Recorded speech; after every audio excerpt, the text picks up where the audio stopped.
প্রধান উপদেষ্টার সঙ্গে বৈঠকে বসছে বিএনপি, কি নিয়ে আলোচনা জানাচ্ছে বিস্তারিত। দেশে চলমান রাজনৈতিক পরিস্থিতি নিয়ে আলোচনার মধ্যে আগামীকাল সোমবার প্রধান উপদেষ্টা ডক্টর মোহাম্মদ ইউনূসের সঙ্গে বৈঠকে বসছে বিএনপি।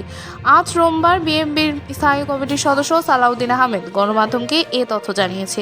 তিনি জানান, সন্ধ্যা 6টার দিকে প্রধান উপদেষ্টা বাসভবন যমুনায় এই বৈঠক অনুষ্ঠিত হবে। তবে বিএনপির প্রতিনিধি দলে কারা থাকবেন তা এখনও নিশ্চিত করা হয়নি, কারণ দলটির মহাসচিব মির্জা ফখরুল ইসলাম আলমগীর স্থায়ী ও কমিটির সদস্য আমির খসরু মাহমুদ চৌধুরী বর্তমানে যুক্তরাষ্ট্রে অবস্থান করেছেন। এর আগে গত শুক্রবার বিএনপি স্থায়ী কমিটির সদস্য বৈঠকে ধানমন্ডি ৩২ নম্বর ঘটনা সহ বাংলাদেশের রাজনৈতিক অস্থিরতা, সংস্কার কমিশনের রিপোর্ট এবং সব সাময়িক পরিস্থিতি নিয়ে আলোচনা হয়।